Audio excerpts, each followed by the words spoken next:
रतनसुत्तं नमो तस्स भगवतो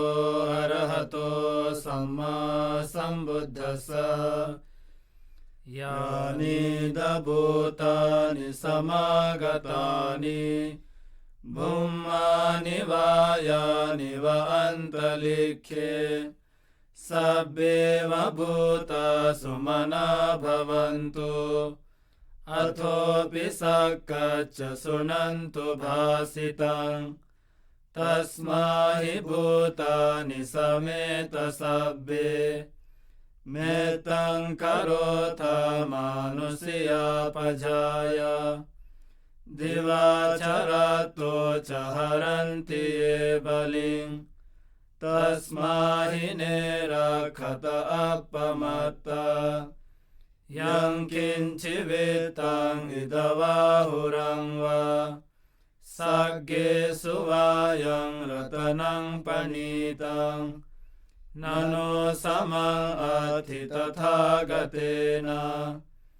इदं बुद्धेरतनं पणितं एतेन सच्चेन सुवर्ति होतु खयं विरागं अमतं पणितं यदज्जगशक्यमुनि समाहितो न तेन धम्मेन समर्थि किञ्चि इदं धम्मे रत्नं पणितं एतेन सच्चेन सुवर्ति होतु यं बुद्धसिद्धो परिवर्णयि शुचिं समाधिमानन्तरिकन्यमाहु समाधिना तेन समो न विज्जति इदं धम्मे रत्नं पणितं एतेन सच्चेन सुवर्ति होतु ये पुग्गला 800 पसत्था चत्तारि एतानि युगानि होन्ति ते दक्षिणेया सुगतस्य सावका एतेषु दिन्नानि महाफलानि इदं संघे रत्नं पणितं एतेन सच्चेन सुवर्ति होतु ये सुपयुक्ता मनसा दलेन निक्रामिनो गौतमशासनं हि ते पत्तिपाता अमतं विगाय लदामुधानि बुद्धिं भुञ्जमाना इदं संघे रत्नं पणितं एतेन सच्चेन सुवर्ति होतु यथिन्दखिलोपथविंसितोऽस्या चतुर्विवाते हि असम्पकम्पियो तथोपमं सपुरुषं वदामि यो आर्यसत्यानि अवेच्छ पश्यति इदं संघे रत्नं पणितं एतेन सच्चेन सुवर्ति होतु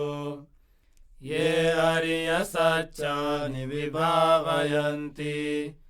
गम्भीरपण्येन सुदेशितानि किञ्चापि ते होन्ति बुषापमत्ता न ते भवं अथमं आधियन्ति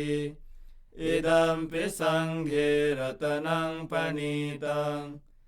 एतेन सच्चेन सुवर्ति होतु सहावसदस्सन सम्पदाय तया सुधम्मा जहिता भवन्ति सक्काय दिट्ठि विचिकिञ्चितं च शीलबतं वापि यदद्धि किञ्चि चतुरपाये च विपमुक्तो विधानानि अबभुकातुम् इदं संघे रत्नं पणितं एतेन सच्चेन सुवत्ति होतु किञ्चापि शोकम् करोति पापकम् कायेन वाचा उदचेतसा वा अबभुसोतस्य पतिच्छलाय अबभतादित्थपदस्य वुत्ता इदम्पि सङ्गे रतनं पनीतम् एतेन सच्चेन सुवत्ति होतु वनपगुम्बे यथा पुस्सितज्ञे गिम्हानमासे पथमस्मि गिम्हे ततोपमं धम्मवरं अदेशयि निब्बानगामिं परमं हिताय इदम्पि बुद्धिरतनं पनीतम् एतेन सच्चेन सुवत्ति होतु वरो वरन्यो वरदो वराहरो अनुत्तरो धम्मवरं अदेशयि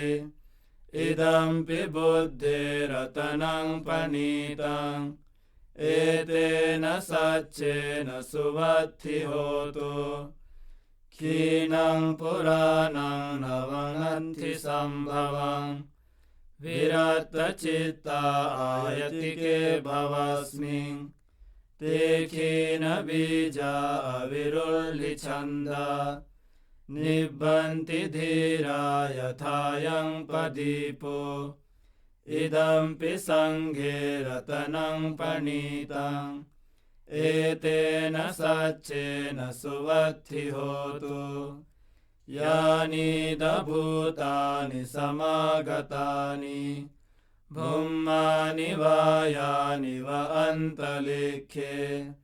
तथागतं देवमनुष्यपूजितं बुद्धं नमस्सामि सुवत्ति होतु यानि भूतानि समागतानि भूमानि वा यानि वा अन्तरिक्षे तथागतं देवमनुष्यपूजितं धम्मं नमस्सामि सुवत्ति होतु यानि